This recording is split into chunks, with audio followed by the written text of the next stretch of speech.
Hey, y'all. It's Life at Space with Visionary Rose. Grace and love to everybody. Thank you guys for tuning in. Thank you guys for rocking and watching Life at Space with Visionary Rose. All right, you guys.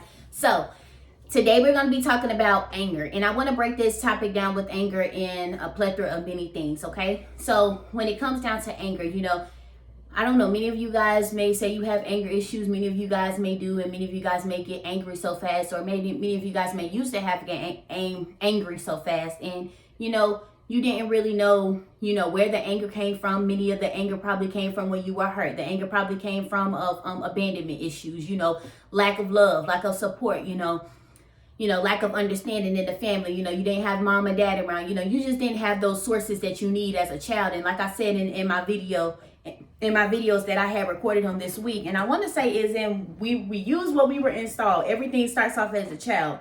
You use what you was installed as a child, and I broke that down into whether you was raised into a negative home or a positive home. If you were raised in a negative home, how can you turn that negative force into a positive force? And that positive force, how can you make that positive force even more positive and have a good legacy? And even if it's a positive force, you still have generational curses that needs to be broken, because every home isn't a perfect home. No matter, even if you were raised, in a good home, there are still some curses that needs to be broken as well too in that home. So we talk about anger, and we talk about many different things of how it affects us. And we know everything starts at childhood. So with it being started off at childhood, and you think about many different things that happened to you. So whether you probably were molested, or you were raped, or you were abandoned, mom and dad left you. You never really seen mom. Mom was always working all the time. Dad was never home. You always had to go to grandma's house, or you never really saw mom, or mom was out in the streets, or dad was in the streets, or so many different things that was around you. You didn't really have food on the table. You didn't have the best clothes. You didn't have the best shoes. There's so many different things that angered you, and you grew up, and you held that stuff. You harbored that stuff into your heart, and we don't want to harbor that stuff into our heart, of the stuff that happened to us while we were a childhood, because there's great things in store for us in our future, and we won't be able to see those great things, or we won't be able to really truly feel those great things how we are supposed to feel it, because it's like when good things happen, and when you have good blessings that happen to you, that's why they say money isn't everything. And money isn't everything. You can have all the money in the world, but if you're not healed from your childhood trauma, it can still affect you. And we see that in the world today. Many people with a lot of money, they're still unhappy. They still got issues. They're still dealing with stuff when they were a childhood. They're still mad at their sisters. They're still mad at their mom.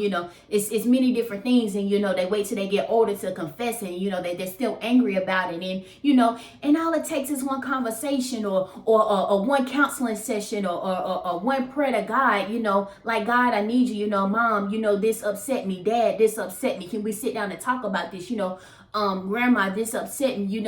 Whoever raised you, or whoever hurt you into your life, and if they're no longer there, or they're no longer in your space or energy, you just keep on going into what God has for you.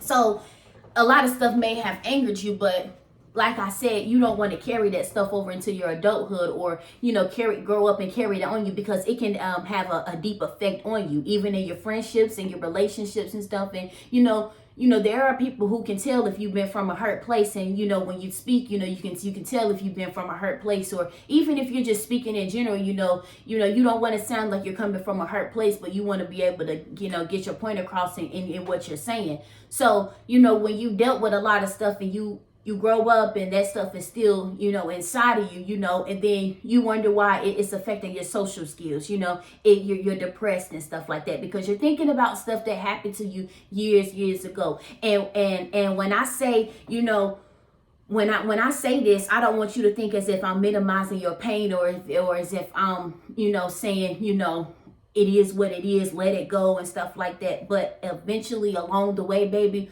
you're going to have to let that stuff go. You're going to have to, get the help that you need, get the right resources, come in contact with the right people. Because if you are, dealing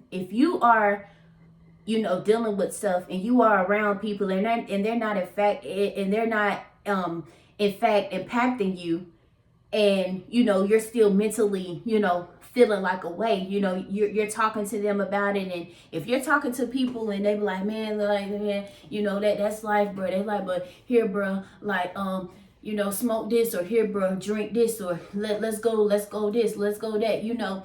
And it's like right now, that's not what you want to hear. That's not what you want to do. That's not what you need. And, you know, having those people who can transformate, you know, how you cope with your pain, transformate you to how you think in your mind. And not to say that these people are bad people if the first thing that they put in front of you is a blunt where you expressing how you feel, you know. Let's kind of look at it like, okay, you know, if maybe that's all that they know is, you know, how to cope with the pain, because that's probably what they do. Well, we're not going to say that they're a bad person, but we just going to say we probably can't go to Bubba and ask him for some help or something, or talk to him, because we know he gonna try to throw us a blunt. He gonna try to say, here, bro, drink this, or man, don't worry about that, let's go do something else. Like, you know, you want to talk to somebody, say, you know, that's sitting down, that's actually listening to you. And sometimes you don't even want nobody to just, you know, have a conversation with you. Just want somebody to just listen. And you know, that's maybe a way you can get your anger out. You know, many people,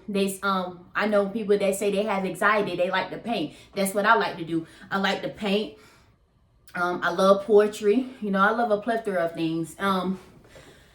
But when you're dealing with, you know, anger and many things affect you, you know, you don't let a lot of things, you know, get the best of you. You know, we have people that would try to get us upset. Many people that would try to, you know, say things to anger us, or say things to knock us off, or, you know, to try to say things to, you know, and more of what they're doing is they're projecting. And many people do project, you know, things that they battle with on the inside onto you. And, you know, sometimes,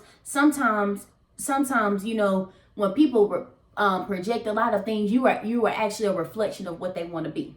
And see, you know, like I said, all you have to do is put the work in. And when you are putting the work in, and when you're doing what you got to do, you wouldn't have to worry about, you know, getting upset because you see somebody doing the work. You wouldn't be jealous of what somebody else say. You wouldn't feel like this person think they all that, or this person thinks that they're not humble. You wouldn't feel those type of emotions if you doing the work on your end. You wouldn't have to feel like that. You wouldn't have to feel and like you have to throw shade and to another woman, or throw shade to another man. And, you know, many women today, you don't have to throw shade to the next female. You know, you don't have to throw shade and say that, you know, oh, she insecure, she this, she that. Because let me tell you something, if a woman that's insecure within themselves, they don't have to try to make the next woman feel less insecure of who she is. You know, when a woman is really know who she really is inside, she don't gotta do too much to the next female to try to make herself, you know, feel like she very, you know, got one up on the next female. And even for men as well too, you don't gotta really do too much. When you know you that boy, that girl, or you know you that boy, you ain't really gotta do too much, or you don't really have to say too much,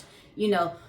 But like I said, y'all, don't let people project these emotions to y'all, because it's gonna throw you off, and you don't want to get thrown off on something. Like, you don't want to get thrown off on something due to somebody else's insecurities, or due to somebody else's projecting onto you. Because when they project and they try to throw off their insecurities onto you, because that's really what it is. That's really what it is. And even the female that does that, they are insecure. They're throwing their insecurities out to you. That's what they doing. So y'all, when you beat people at their own game, and listen to me when I say beat people at their own game, it's not like you're in the field playing a game with them. But when you beat people at their own game, and when they feel like they have one up on you, or they feel like that they know something that you don't, you know, what you like, beating people at their own game, not letting it worry you, not letting it affect you. You know, you keep going on doing what you got to do. You know, you keep having that confidence in who you are, no matter what they do, no matter how much they try to create a narrative over your life. You are the author of your life. You and God are the only author of your life. So whatever they say, or whatever narrative that they try to create to try to anger you, you know, it's not going to work. Because you already know who you are. You've been doing your shadow work. You've been reevaluating yourself. You've been taking accountability. And see, you know, when you do a lot of work, like I said, you don't really have to show too much. You don't really have to say too much. I love you guys. I hope you guys took something from this video. It's Life Aspects with Visionary Rose. Grace and love to everybody. And don't let that anger get the best of you, you know. Be slow to speak and slow to anger, you know. It's very, very important. When you know somebody is trying to get you upset, you know, take a breather, take time to yourself. You know, even when you see stuff on social media that piss you off, sometimes you just got to log out. When I do my videos, I post my videos and log out. And I may log back in and share a few things on there. If I see something funny, I share it up there. But nah, because social media is a very dangerous thing.